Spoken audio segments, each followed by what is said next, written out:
Baik, kita di kitab akhir dari kitab Riyadhus Shalihin di Al-Manthuratu wal Mulah. Kita sudah sampai kepada hadis dari Imam Abi Hurairah. Wa anhu, dari Imam Abu Hurairah radhiyallahu taala anhu.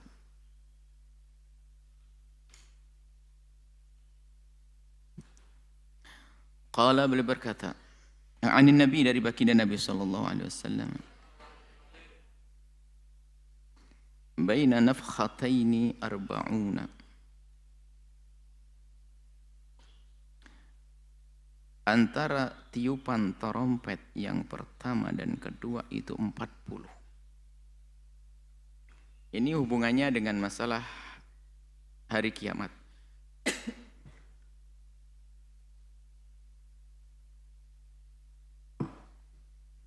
Hari kiamat, sebelum kiamat, menjelang hari kiamat, di saat malaikat Israfil meniupkan trompet yang pertama, tidak ada yang bernyawa mendengarnya kecuali mati saat itu. Baru kemudian ditiupkan kembali trompet yang kedua. Di saat itulah akan dibangkitkan semua yang manusia dan akan dikiring di satu padang, disebut dengan padang mahsyar. Antara tiupan trompet yang pertama dan kedua, ini harusnya kita yakini, termasuk bagian hal-hal yang harus kita yakini biarpun kita belum melihatnya, tapi dengan berita namanya sam'iyat, gaib ini belum datang. Kata baginda Nabi 40. Qalu, para sahabat Nabi ini yang dengar cerita dari Abu Hurairah nanya, ya Abu Hurairah, arba'una yauman, arba'una yauman, apakah 40 tahun, 40 hari? Berapa maksudnya 40 itu 40 apa? Arba'una yauman, 40 hari? Qala abaitu. Imam Abu Hurairah menjawab, apa itu? Aku enggak bisa memastikan. Maksudnya enggak mau, aku dengan angka itu enggak. 40 hari enggak sih. Qalu, kemudian mereka bertanya lagi, arba'una sanatan, atau 4 tahun? Qala abaitu. Enggan. Aku dengan pendapat itu juga enggan, enggak bisa nerima, maksudnya enggak berani.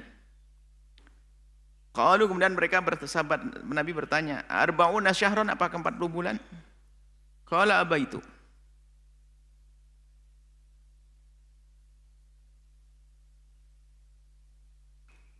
Jadi enggak ada keterangan yang jelas.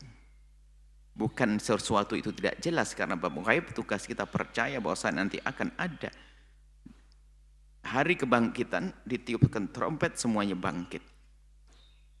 Itu harus kita yakini dan itu akan kita lewati nanti. Adapun 40 hari 40 tahun enggak ada arti. Artinya apa sih perlunya kita dengan bertanya 40 tahun 44 bulan atau 40 hari? Karena saat itu sudah bukan lagi waktu untuk beramal. Semua bertanggung jawab. Sekarang ini loh yang kalau kita ditanya. Kalau pengen tanya apa yang kita lakukan saat ini untuk menemui nanti. Untuk kita menghadapi hari itu. Bukan 4 bulan, 40 hari, 40 tahun. Dan Nabi pun tidak menjelaskan dengan pasti hal yang demikian itu. Karena yang terpenting adalah bagaimana kita itu mempercayai bahwa setelah kehidupan di dunia ini ada kehidupan yang lebih panjang lagi dan tidak ada akhirnya. Wa yabla kullu syai'in minal insan illa ajabadz-dzunub illa ajbadz-dzanabi. Jadi manusia itu akan hancur nanti, sirna semuanya. Ini ada hubungannya dengan tiupan trompet yang pertama. Tiupan trompet yang pertama akan hancur semuanya. Tiupan trompet yang pertama akan mati, hancur. Yang mati ribuan tahun akan hancur dan ada tersisa ajbudz-dzanabi. Ajbudz-dzanabi adalah sesuatu yang ada di tulang ekor. Kecil sekali dan hampir tidak bisa dilihat. Kecil sekali, ya, disebutkan seperti itu. Dari sinilah nanti akan kembali. Jadi nggak bisa, nggak akan hangus dibakar, nggak akan hilang dimakan ikan, tetap saja ada. Dari ini nanti akan kembali utuh, jasad kembali.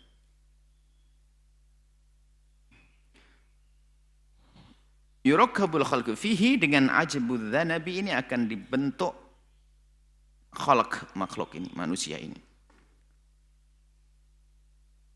Manusia yunazzilullahu minas sama'i ma'an, kemudian Allah mencurahkan air dari langit. Dari air inilah nanti fayambutuna kama yambutul baqlu. Jadi ajbudz dzanab itu anggap seperti benihnya.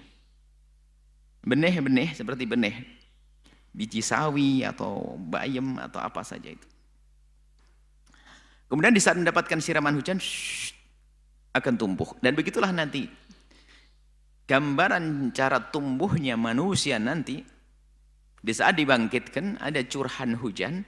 Curahan hujan itu akan mengenai ajbudz dzanab tadi, seketika itu akan tumbuh.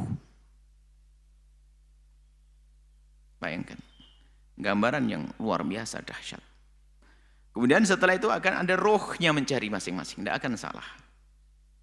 Mulai dari zaman Nabi Adam sampai hari kiamat, itu roh akan mencari jasadnya yang sudah dibentuk kembali. Dan itulah awal perjalanan nanti seorang hamba, perjalanan di alam akhirat menuju surga ahli surga dan neraka ahli neraka. Ini adalah termasuk yang terakhir kita tulis adalah masalah sam'iyat. Kita mencoba menghadirkan perjalanan manusia, rehlah ini perjalanan manusia mulai dari sebelum mati sampai mati, setelah mati hingga masuk surga atau masuk neraka. Sam'iyat, dan itu harus kita amin. Mual bermacam-macam nanti di anda tanda-tanda sebelum datang kiamat, ada tanda-tanda, ada tanda kecil, ada tanda besar. Sampai datang hari kiamat, perjalanan hari kiamat nanti ada namanya timbang amal, ada pembagian suhuf, lembaran-lembaran amal, rapot kita nanti ada dibagikan.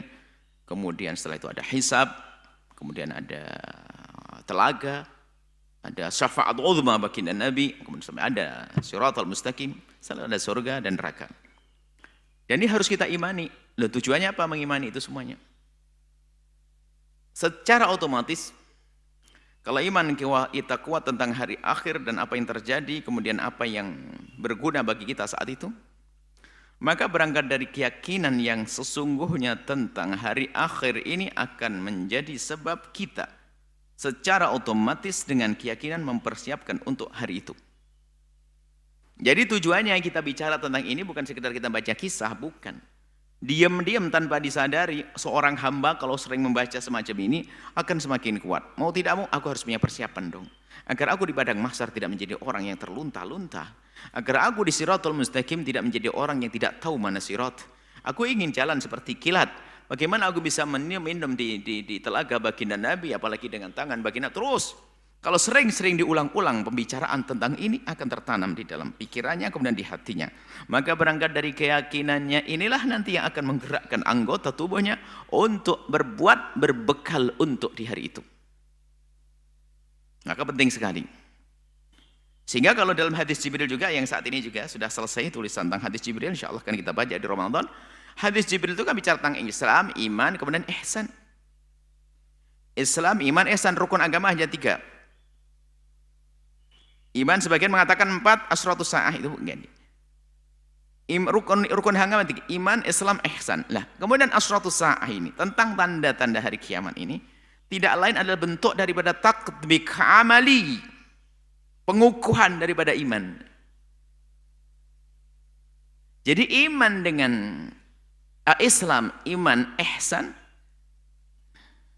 Kemudian nanti di saat dia sudah mencoba mempelajari tentang apa itu Islam, bagaimana iman, kemudian ihsan seperti apa, baru dalam perjalanan hidupnya inilah dia sambil merenungi tentang kejadian-kejadian ini, dihubungkan dengan imannya, dihubungkan dengan Islamnya, dihubungkan dengan ihsannya, yang disebut dengan asratus sa'ah itu alamat kiamat yang kecil atau yang gede.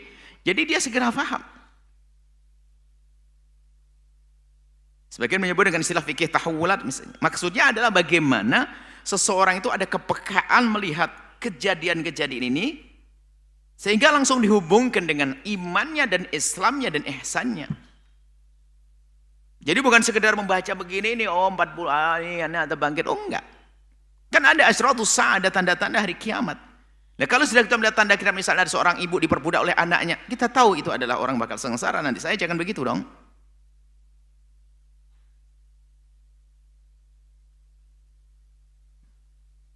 Ini.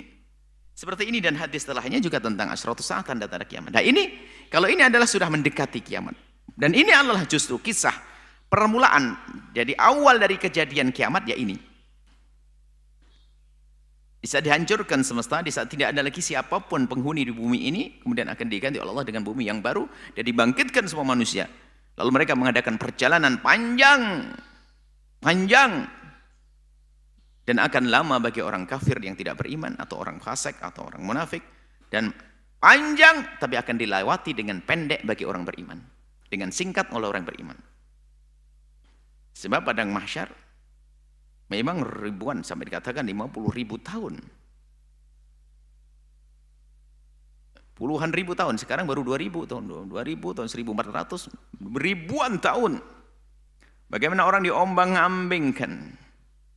Suasana yang menakutkan di saat itu, dan kesedihan demi kesedihan dirasakan bagi orang yang tidak beriman. Setiap ada perjalanan, setiap pos-pos menakutkan. Ada pos hisab, ada pos mizan, ada pos sirat, semua menakutkan. Tapi bagi ahli iman perindu Nabi, ada pos-pos keindahan biarpun dia di padang mahsyar. Tiba-tiba berkumpul dengan rombongan baginda Nabi. Tiba-tiba dibawa kepada telaga baginda Nabi. Tiba-tiba digiring, tiba-tiba hisab pun harus dilewati begitu saja. Tiba-tiba Masya Allah, ada kabar gembira di saat rapotnya diberikan di tangan kanan. Dia bisa nerima dengan tangan kanannya. Dia membaca dengan wajah. Dengan penuh kegembiraan. Baca ini kitab. Ini senang jawab yang aku selamat, ini nilaiku tinggi ini. Ibaratnya begitu. Baru setelah itu melakukan perjalanan di sirat dengan singkat. Tapi di sana ada manusia. Nah ini maksudnya. Asyratus sa'ah itu membaca asyratus sa'ah sampai membaca hari kiamat. Itu memayakini hari kiamat. Untuk menanamkan keyakinan semakin kuat di hati kita agar kita berbekal. Bagaimana syirat itu? Lihat. Ada orang yang tidak bisa melihat. Bagaimana bisa melihat? Karena lebih lembut daripada rambut dibagi 7. Orang tidak bisa melihat, artinya apa kalau sudah dikatakan jembatan siratal mustaqim akan tampak bagi orang-orang seperti itu lebih lembut, orang-orang munafik, orang-orang kafir, orang yang tidak beriman, lebih lembut daripada rambut dibagi 7. Apa maknanya? Maknanya apa? Tidak terlihat, dia baru melangkah, langkah pertama sudah kecebur ke neraka. Ada yang terlihat jembatan tapi mengerikan. Bagaimana? Kita harus nyebrang jembatan yang panjang mengerikan. Di kiri kanannya telah disiapkan besi-besi yang besi-besi yang bergigi, bergigi ya, kalau ada trisula atau tombak 3 begini kan ke depannya begini. Jadi ada tombak-tombak, karena tombak mata 3 begitu ya. Ini tidak begini. Taruh di pinggir-pinggir kiri kanan sirat. Jadi kalau orang ahli nerakanya langsung mau lewat, mau kemana? Ceburin sana. Masya Allah. Ini loh keyakinan perlu kita bangun dengan keyakinan tentang hari yang dahsyat itu untuk membangun kebaikan di hari ini. Kemudian hadis selanjutnya adalah wa anhu dari Abi Hurairah juga. Qala beliau berkata, qala Nabi bersabda fi majlisin, di satu majlis yuhadditsul qama. Nabi saat memberikan tausiah, wasiat, pesan kepada kaum, kepada jamaah. Ja'ahu a'rabiyun, datang orang Arabi. Orang Arabi itu orang desa. Maksudnya orang yang bukan orang yang punya peradaban, bukan orang kota, bukan. Arabi orang yang dengan segala kesederhanaan dalam hidupnya. Belum macam-macam. Orang gunung lah, orang desa lah. Bukan celaan ya, kalau disebut orang desa bukan celaan. Kadang-kadang wah orang desa itu maksudnya kepolosannya, keluguannya. Bisa saja seperti itu. Arabi datang faqala dan bertanya, mata sa'atu, kapan hari kiamat akan tiba ya Rasulullah? Famadha Rasulullah yuhadditsu. Di saat mendengar pertanyaan seperti itu, Nabi tidak menjawab langsung. Melanjutkan Nabi perbincangannya. Menanggapi sikap Nabi kepada orang ini, banyak perawi mengatakan. Waqala ba'dul qaum, sebagian berkata begini, sami'a maqala wa kariha maqal. Fakariha maqal. Nabi sepertinya mendengar pertanyaan orang ini. Cuma Nabi nggak senang dengan pertanyaan itu. Wa qala ba'dhum, sebagian lagi mengatakan bahasanya, bal yasma', Nabi mendengar, hatta idza qada hadith, bal yasma', Nabi mendengar tapi tidak menjawab. Kita bisa mengatakan begini, Nabi mendengar tidak menjawab karena apa? Mungkin waktu bertanya tidak pas tepat. Nabi lagi ngomong, dia bertanya. Bukan Nabi tidak peduli. Dia lagi ngomong, begini Nabi lagi ngomong, tiba-tiba tanya, ntar dulu dong, lanjutin dulu, takut putus. Ini lebih adab kalau kita sampaikan, ini adalah dengan adab, lebih adab kita dengan Rasulullah. Nabi bukan tidak menjawab, pun pada akhirnya Nabi berkata, hatta idza qada hadithahu, nah ini. Sampai Nabi setelah selesai berbicara dengan mereka, qala aina as-sa'ilu 'anis sa'ati? Siapa yang bertanya tentang kiamat tadi? Siapa yang bertanya tentang hari kiamat tadi? Qala ha ana ya Rasulullah. Saya ya Rasulullah. Saya yang tanya hari kiamat. Ya, ternyata Nabi menjawab setelah itu. Berarti tadi bukan karena Nabi tidak senang dengan pertanyaan. Ini pendidikan bagi siapapun. Kalau ada orang bertanya, tahu tempat, tahu dong waktu bertanya itu yang tepat. Kemudian kalau ada sesuatu, omongan itu kalau bisa jangan dipotong dulu, takut putus cerita itu. Akhirnya pemahaman jadi berubah. Selesaikan dulu. Biar tuntas. Dia faham, kemudian setelah itu menjawab pertanyaan-pertanyaan yang datang.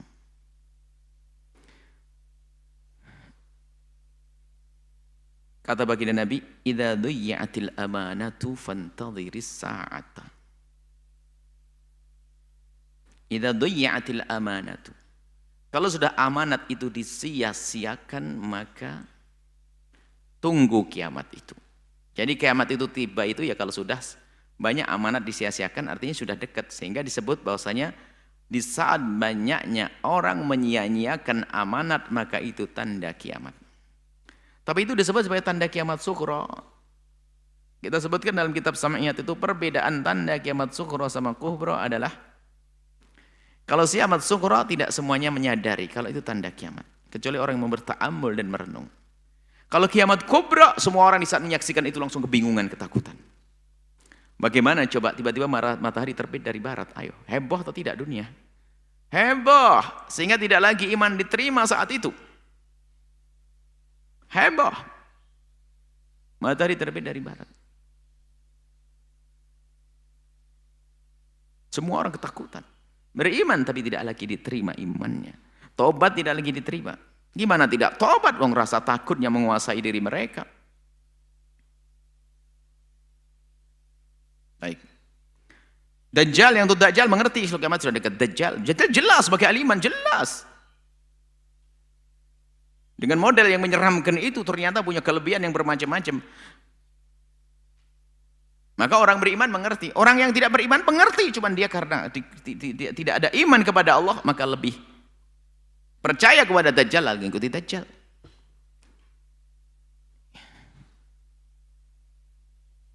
Baik. Qala kaifa idha'atuha? Gimana sih bentuknya amanat disia-siakan tuh kayak apa ya Rasulullah? Qala idza wussidal amru, wussidat, jika diserahkan al-amru, urusan, ila ghairi ahlihi, kepada orang yang bukan ahlinya, fantadhiris sa'ata, maka hendaknya tunggu kiamat akan tiba. Rawahul Bukhari, hadis diriwayatkan oleh Imam Bukhari. Para ulama menjelaskan ini adalah bahan renungan untuk semuanya. Di setiap kehidupan, aspek kehidupan, lini kehidupan, model kehidupan itu ada ahlinya. Di saat sesuatu atau profesi dipegang oleh orang bukan ahlinya, ya itulah kehancuran. Kiamat di dunia sebelum di akhirat. Kiamat bukan arsitek, bicara tentang bangunan, runtuh. Bukan seorang dokter ngomong macam-macam urusan medis dari dirinya, kecuali bukan dokter membicarakan urusan medis karena memang jiplak omongan dokter. Berarti dia hanya qaul, menukil saja. Lah bukan dokter seolah-olah kayak punya riset kayak dokter, ya salah dia. Kalau kita bukan dokter ngomong bicara tentang medis ya harus ada sandarannya omongan dokter dong, kan begitu. Buku kedokteran dong yang jelas begitu. Dan buku itu dianggap oleh para dokter begitu, jangan asal. Semuanya seperti itu. Pemimpin juga demikian, tidak boleh memimpin kecuali dia memang punya keahlian di bidangnya. Makanya kalau memilih pemimpin pun kita tanggung jawab, karena apa? Kita akan menyerahkan urusan berat kepada pemimpin, baik itu pemimpin RT, RW, bupati, gubernur, presiden, sama. Nah, kalau orang tidak ahlinya di dalam bidang itu, lalu dia memimpinnya, maka ya itulah kehancuran, kerusakan di dunia sebelum di akhirat. Dan kiamat mananya luas di sini. Memang Nabi menyebut kiamat kubra itu, kiamat itu. Tapi ini adalah bisa jadi kiamat terjadi pada diri kita, kehancuran, naudzubillah. Satu kampung menjadi tidak ada ilmu, tidak ada iman, sudah mati biarpun masih hidup. Tidak ada iman, naudzubillah. Karena dipimpin oleh orang yang tidak beriman, sehingga segala kemaksiatan dihadirkan. Ya. Tidak ada upaya untuk mendekatkan diri kepada Allah. Ya ini. Kemudian juga di kalangan dunia ini, dunia fatwa, dunia dakwah, dunia agama. Nah ini, apalagi dimain di dunia ini, memang tanda-tanda kiamat dekat banget nih. Bukan bagian yang ngomong urusan agama, ngawur. Kalau orang dalam tradisi ahli ilmu, kita tuh tidak boleh ngomong kecuali ingat sandarannya ada di mana. Bukan ngawur. Dunia fatwa, makanya harus waspada. Kalau bukan ahlinya lalu memegang peran, maka fantadiri saat kehancuran. Apalagi sekarang media sosial ini, Masya Allah, luar biasa. Orang bisa saja berperan jadi apa saja, ngomong apa saja. Nah, khususnya yang paling gampang dibuat main-main adalah urusan agama. Seharusnya waspada, bicara agama harus ada.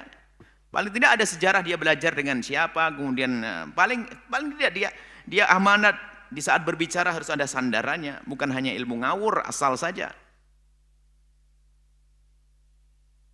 Amanat di hadapan Allah. Apalagi yang dibawa adalah agama, iman. Din sendiri adalah amanah. Fal tandur aman ta'khud dinak. Dari siapa kamu ngambil agamamu?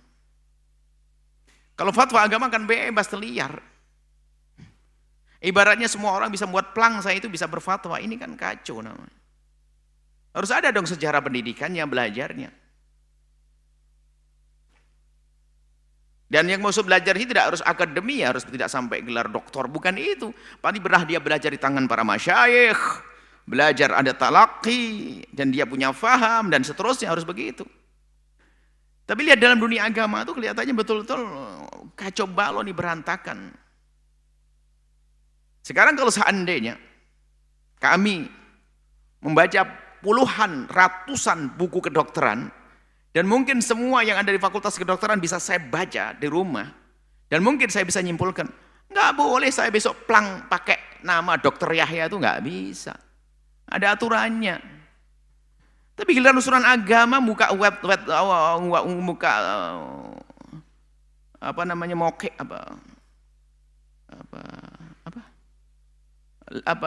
internet apa namanya website. Nah itu langsung punya fatwa muka ini tanya jawab. Nah itu. Nah ini agama gampang banget, semuanya bisa fatwa. Yang lebih aneh lagi, ya bukan ini, orang awam rindu kepada agama. Lah orang awam rindu agama, ya kalau pengen ngambil fatwa yang paling dianggap itu adalah dia membawa fatwa dia. Langsung dipercaya begitu saja. Hanya gara-gara mungkin dia masyhur, sering terlihat di mana. Apakah karena sering terlihat di televisi, mungkin dia di YouTube segala macam. Nah, ini orang awam tuh mereka adalah orang yang rindu kebaikan. Cuman seharusnya orang awam juga berpikir, ini saya ngambil dari mana ini? Kalau Anda itu lagi sakit gigi itu, apakah setiap ada plang saya dokter gigi langsung Anda datang? Ya enggak dong. Dokter gigi pun dipilih. Ini nggak bisa naik lagi, mungkin harus spesialis. Masa sakit langsung, wah ini ada orang pelang. Lulusan mana? Dia nggak sekolah dia. Dia ilmu kedokterannya otodidak. Otodidak. Salah sontek nanti. Ilmu agama ada talaki. Sanad. Guru ke murid, murid ke guru itu ada. Maka di saat ini ditinggalkan yang demikian ini, maka menyia-nyiakan amanat. Semua orang boleh fatwa. Akhirnya tumpang dari fatwa, benturan fatwa. Ada fitnah-fitnah disebarkan. Nah, ada mufti yang memberi fatwa, ada dai, ada umat. Dai, ada sebagian banyak dari kita tuh mengambil wilayah dai. Dai itu apa sih? Bukan berfatwa dari dirinya, bukan. Dai itu mendekatkan daripada fatwa ulama yang mereka ahlinya, maka untuk mengetahui fatwa ulama, seorang dai harus paham, belajar juga di sini. Jangan sampai omongan gak bisa dibawa, akhirnya membuat fitnah di umat. Jadi tugasnya seorang dai itu menyeru, mendekatkan agama kepada umat. Kalau guru, kalau seorang fakih, seorang alim, ahli agama, fakih, biasanya halal haram, halal haram. Memang ada sebagian orang mencakup. Di samping dia adalah ahli agama, dia pak mahir di dalam menyampaikan. Tapi ada seorang fakih adalah dia hanya dengan ilmunya saja. Tapi untuk menyampaikan perlu orang lain. Maka orang lain itu menukil, mengambilin. Jika dikemas, diperindah. Kalimatnya tetap haram, tapi setelah sampai di masyarakat lebih lezat. Karena penyampaiannya ini adalah. Tapi yang jelas semuanya harus amanat. Yang tidak mengerti ya jangan masuk wilayah tersebut.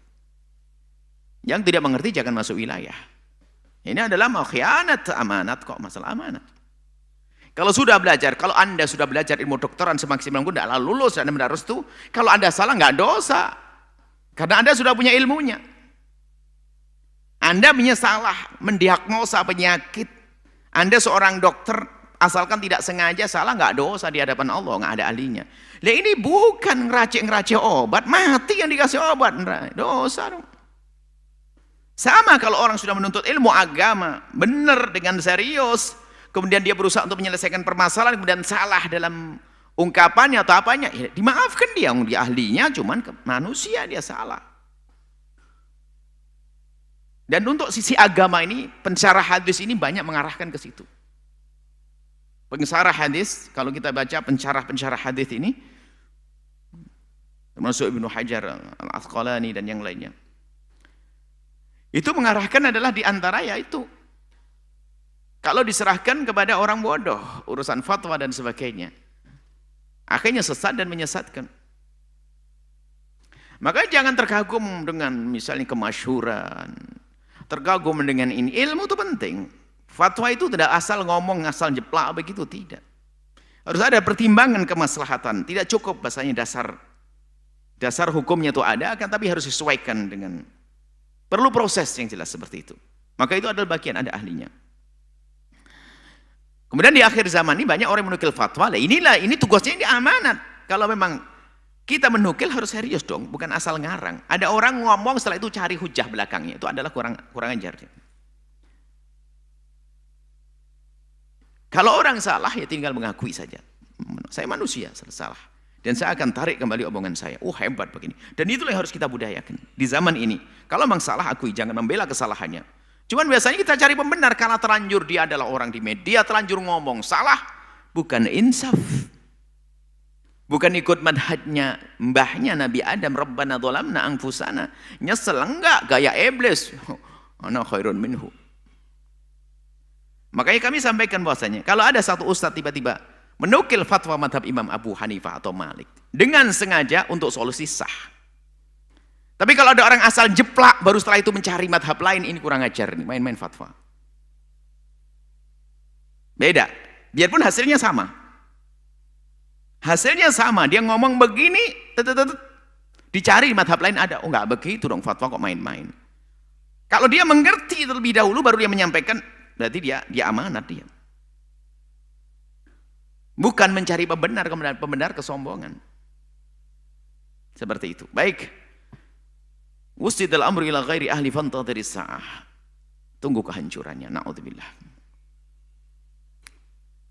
Nah ini perlu kepekaan kita di dalam membaca asratus sa'ati, tanda-tanda kiamat. Tadi yang kami sebutkan adalah Disebut dengan fikih tahawulat, agar paham kita tentang tanda-tanda kiamat itu untuk bisa kita rasakan, kita hubungkan dengan iman Islam kita dan ihsan kita. Sekaligus agar kita menjadi orang yang benar-benar faham, kemudian bisa menyikapi apa yang terjadi saat itu, namanya fikih tahawulat itu. Memahami, menyikapi untuk kita bersiap diri. Bukan hanya sekedar dibaca makanya.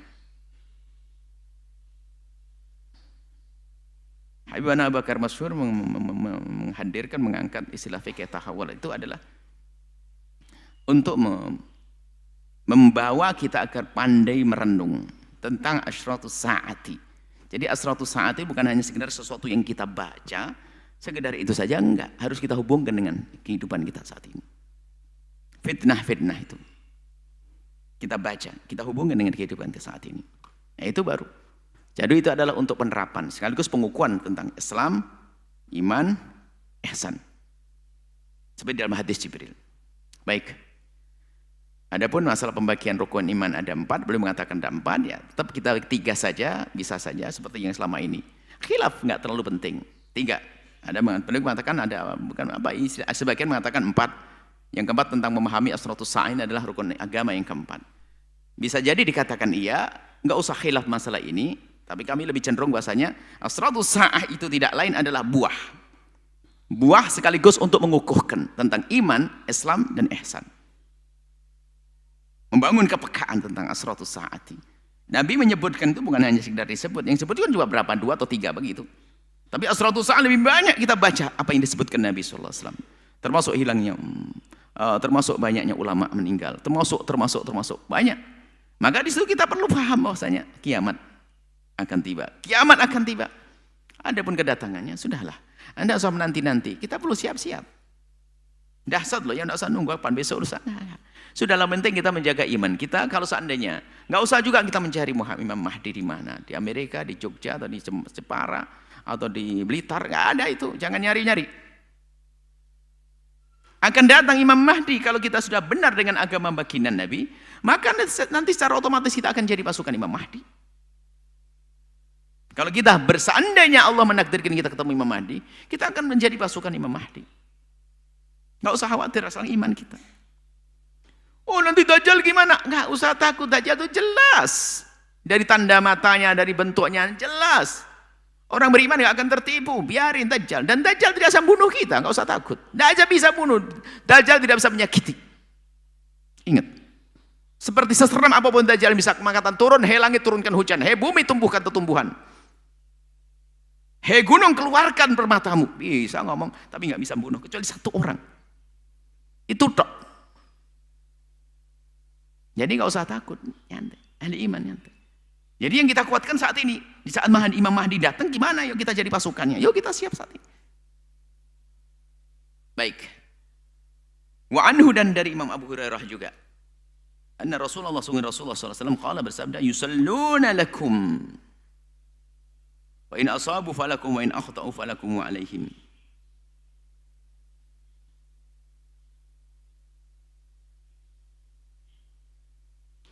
Nah, akan datang juga ini sebagian menghubungkan dengan tanda kiamat. Orang dikedepankan tapi gak benar. Tapi bukan kesalahan kita ini. Mereka jadi imam. Yusalluna lakum. Melakukan sholat. Para imam, lakum untukmu, jadi imam. Fa in asabu falakum, kalau benar mereka itu, falakum, kamu mendapatkan pahala. Wa in akhta'u, kalau mereka salah, falakum, kamu masih dapat pahala, wa alaihim, tapi dosa atas mereka. Rahul Bukhari, hadis Imam Bukhari. Nah, ini apa sih pembahasan masalah apa ini? Ada suatu ketika di masa ketidakmampuan kita untuk memilih pemimpin, tidak tahu kapan waktunya. Ada masa ketidakmampuan kita memilih pemimpin, jangankan pemimpin negara, pemimpin masjid ngurus jadi imam nggak bisa kita. Nggak bisa memilih imam karena ada orang keras kepala dan tiba-tiba jadi imam, bacaannya belepotan segala macam. Waduh, kalau ditegur marah. Ini kan pernah juga ada, gue gimana itu? Sudah bacanya nggak karu-karuan hanya gara-gara dia ya Pengurus masjid imam terus, bacanya nggak enak, salah-salah semuanya, ribut. Ada. Kadang imam masjid saja susah.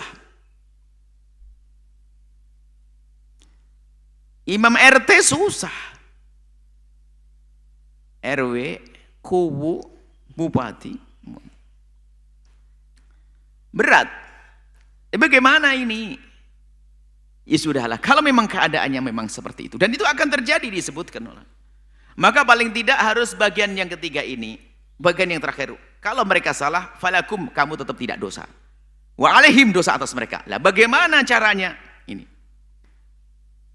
Di saat hari gonjang-ganjingnya keadaan semacam ini. Sarut marut. Permasalahan, sungsang sembel, macam-macam gak karu-karuan. Wah heboh.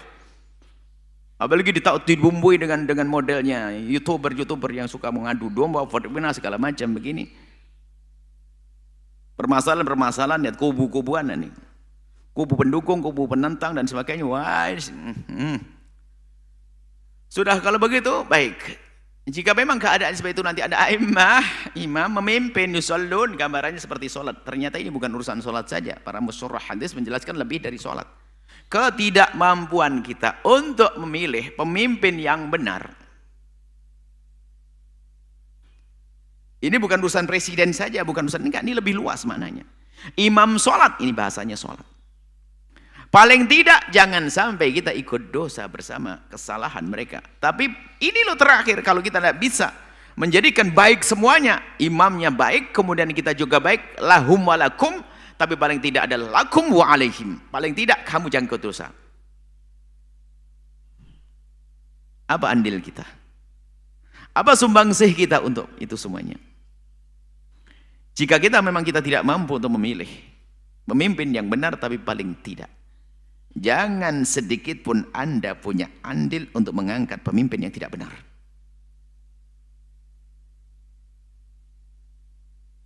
Dan harus ada ingkar di hati Anda. Dan harus ada upaya Anda untuk menghadirkan pemimpin yang benar biarpun Anda tidak berhasil. Biarpun Anda kalah telak.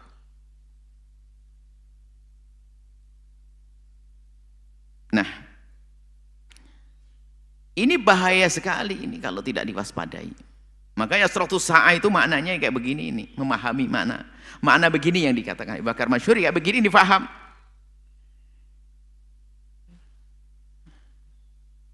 Misalnya Anda di sebuah kota, tidak tahu kota mana.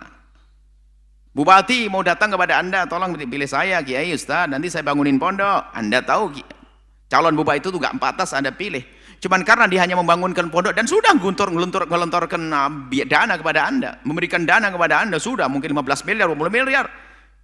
Gara-gara pondok Anda dibangun, langsung Anda pilih dia. Alasan Anda apa? Dia telah membantu pondok saya.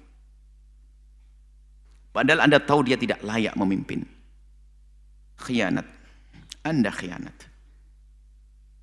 Bukan lakum wa alaihim, alaikum wa alaihim. Anda dosa, dia dosa.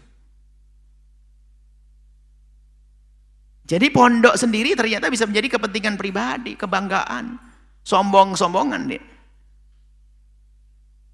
Kalau memang itu nggak pantas, biarpun dia nyumbang, ya jangan dipilih dong, ibaratnya begitu loh. Ini kejujuran dalam urus memilih. Urus masjid pun juga demikian. Kalau ada orang keras kepala untuk jadi pengurus masjid dan tidak karu-karuan, yang penting kita tidak ikut andil di dalam memilihnya dan berusaha untuk mencari yang baik.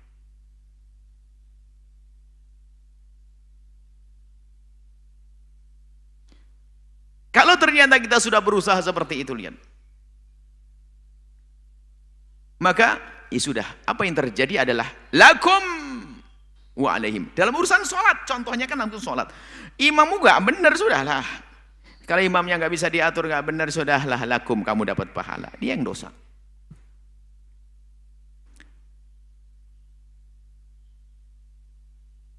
Maka dalam ada kalimat kecil, pesan kecil yang pernah kami sampaikan dalam memilih pemimpin apapun. Ada beberapa, 5 atau berapa di antara. Yang pertama adalah di dalam memilih seseorang itu harus Anda yakin bahasanya dia itu ada nilai kebaikan yang Anda ketahui. Biarpun informasinya salah itu nggak penting. Kan kita kan kalah media, anggap saja. Yang penting Anda apa yang masuk di otak Anda dan Anda berusaha untuk tahu. Kemudian menurut keyakinan Anda dia lebih baik dia. Anda pilih dia. Anda sudah berijtihad untuk mengetahui tentang orang tersebut. Berusaha untuk mengetahui tentang orang tersebut, pemimpin. Terserah pemimpin apa saja, kami tidak bicara tentang presiden, gubernur, apa saja pemimpin. Anda sudah berusaha memilih dia adalah baik. Setelah Anda berusaha untuk mengetahui, dengan cari informasi dan biarpun mungkin seandainya Anda dibohongi, ini urusan yang membohongi Anda. Kan ada sekarang masalah cerita diputar balik kisah, bisa saja itu bukan urusan yang mutar balik. Yang jelas yang masuk ke kuping Anda, yang Anda lihat, Anda fahami, dia itu kok baik. Ya sudah, yang baik pertama. Kemudian di saat Anda memilih dia itu, bebaskan Anda dari kepentingan pribadi Anda. Tapi penting kepentingan umat. Pribadi itu macam-macam. Untuk keuntungan kamu dikasih duit, jabatan, segala macam. Termasuk pondokmu itu adalah kepentingan pribadi. Jangan dianggap kepentingan umat. Gaya saja, jual umat, jual agama namanya. Kepentingan pribadi, pondok itu gaya, itu action. Pribadi pondok. Bisa ini, hati-hati, waspada. Gara-gara pondoknya disumbang saja udah hancur nih Ustaz. Ya, kepentingan pribadi.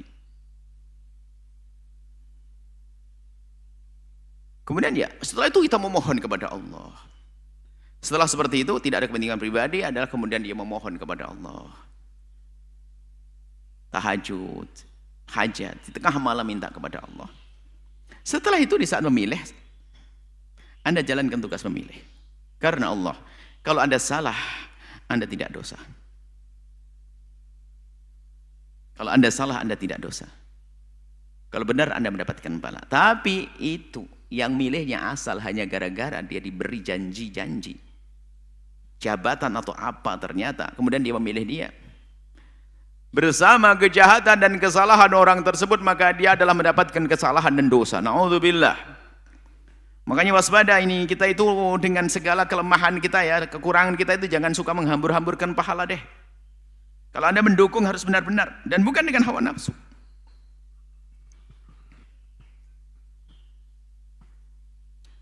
Baik. Wa in akhtau falakum wa alaihim. Rahul Bukhari. Hadis diriwayatkan oleh Imam Bukhari rahimahullah taala. Kemudian hadis selanjutnya.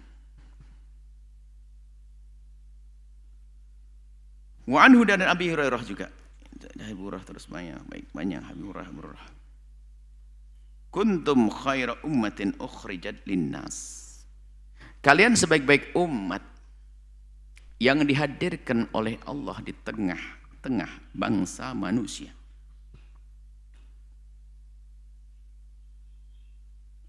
Qala, Imam Abu Hurairah berkata, khairun nasi linnas. Maksudnya kamu itu, kalian itu sebaik-baik orang untuk orang lain. Umat Nabi ini sebaik-baik. Karena apa? Kelihatannya dalam keadaan jelek pun ternyata membawa kebaikan. Ya'tuna bihim fissalasili fi a'nakim. Ada kalian itu suatu ketika membawa orang, kau tarik, kau bawa mereka dengan rantai di leher mereka, kau ikat mereka, kau bawa hatta yadkhulu fil islami, masuk Islam. Penjelasannya hadis selanjutnya. Wa anhu dan dari Abi Hurairah juga. An Nabi, dari baginda Nabi sallallahu alaihi wasallam, qala ajiballahu, Allah heran. Herannya Allah jangan disamakan dengan kita. Maksudnya apa? Senang Allah, ridha Allah. Sebab kagum itu kalau manusia dari tidak tahu kemudian itu baru kagum. Tidak bisa dinisbatkan kagum seperti kagum kita. Min qaumin, kepada sekelompok kaum, yaitu kita umat Nabi. Yang dibawa oleh umat Nabi kita. Yadkhulunal jannata fis salasil. Yang mengherankan adalah ada orang masuk surga dengan rantai. Dibaksa. Dalam riwayat yusaquna ilal jannati bis salasil. Yusaqun, dikiring. Rawahuma al-Bukhari. Hadis ini semuanya diriwayatkan Imam Bukhari. Manaha artinya adalah yu'zaruna wa yuqayyaduna. Ini ada dalam peperangan, lihat. Orang-orang kafir ditangkap. Diikat tangannya karena mereka kalau dibiarkan akan melawan dan membunuh. Diikat. Yuqayyadun yu'sarun, ditawan mereka. Pada akhirnya apa? Setelah dibawa ke perkampungan kaum muslimin, dinasihati masuk Islam. Faidkhulul jannata, akhirnya masuk surga. Aduh. Biarpun mula-mula adalah dengan cara diikat dulu.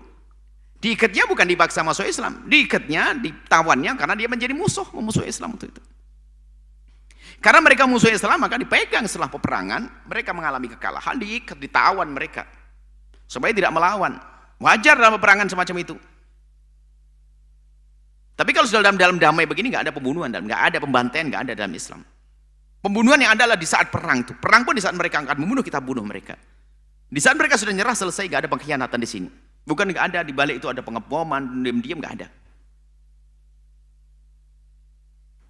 Makanya kalau ada kisah bom meledak di tengah kaum muslimin, tak tahu dari mana itu ilmunya. Baik. Nah, kemudian setelah itu dibawa, bukan dipaksa untuk masuk Islam, tidak.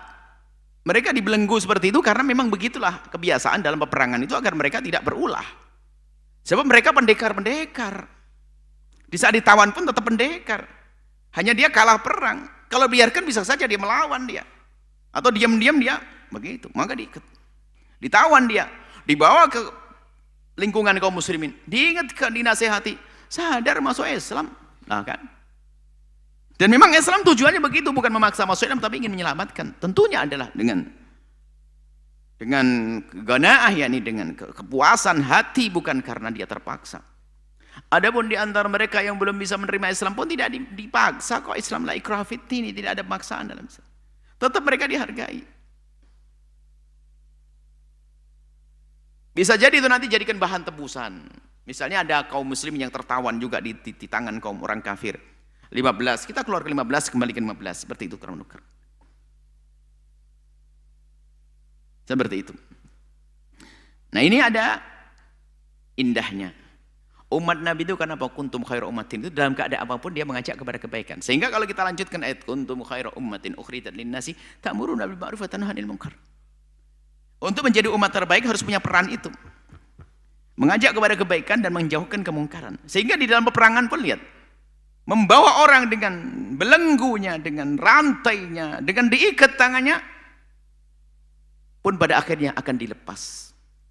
Dengan kelegaan, dengan keinsafan untuk masuk Islam. Tapi di belenggunya bukan disuruh masuk Islam, harus paham ini.